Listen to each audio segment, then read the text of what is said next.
दोस्तों नमस्कार। My self है लोकपाल सिंगरौल और आज बात करते हैं बहुत अच्छा प्रथम उपचार के बारे में, जो कि आज के समय में कुछ ऐसी भयानक स्थिति आकस्मिक उत्पन्न हो जाती हैं जिससे हम ज़्यादा परेशान हो जाते हैं।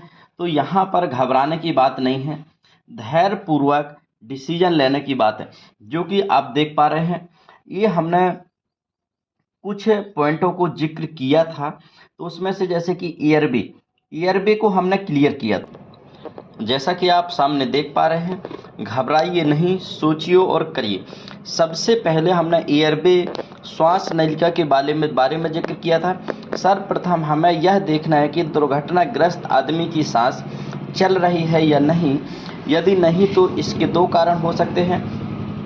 गर्दन की अवस्था ठीक ना होने पर ऐसी स्थिति में मरीज को सीधा लेटाकर उसकी गर्दन को ऊपर की तरफ ले जाएं। श्वास नलिका में किसी वस्तु जैसे कपड़े का टुकड़ा, खून का थक्का या अन्य कोई वस्तु का फंसा होना, इसके लिए मरीज का मुंह खोलकर प्रकाश की सहायता से मुंह के अंदर देखना आदि कोई वस्तु है तो उसे निकालना होता है। अब ये देख पा रहे हैं जैसे कि सामने व्यक्ति इस प्रकार की पोजीशन करके सामने प्रयास कर रहा है कि उसका एयरवे है या श्वास नलिका है वो अवरुद्ध ना हो।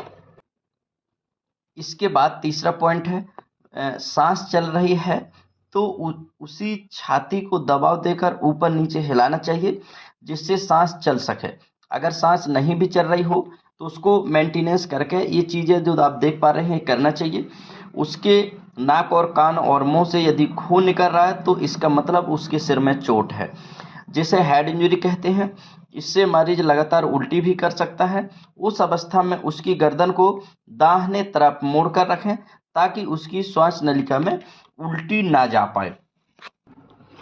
दूसरा नंबर पॉइंट है बी फॉर ब्लीडिंग, रक्तस्राव। अब हमें यह देखना है कि कहीं से खून निकल रहा है क्या। यदि हाँ तो शरीर के उस भाग से खून को निकलते हुए रोकना जरूरी होता है, अन्यथा खून की कमी से मरीज की मौत हो सकती है। आप चित्र में देख पा रहे हैं। उपाय क्या है? खून निकलने वाली जगह पर एक रूमाल रखकर उसे दूसरे रूमाल से बांध देना चाहिए, इससे खून बंद हो जाता है। रूमाल को उसी जगह बांधें जहां से खून निकल रहा है। ऊपर या नीचे बांधने से शरीर के अगले हिस्से में खून जाना बंद हो जाता है। यदि डॉक्टर तक पहुंचने में 6 घंटे से ज़्यादा समय लगता है तो उस हिस्से को काटना पड़ सकता है। खून अधिक निकलने पर उस घाव पर रूमाल बांधकर उसे ऊपर की तरफ उठाकर रहना, जिससे किसी प्रकार से ब्लीडिंग ना हो। अब आगे चलेंगे अगले चैप्टर की ओर।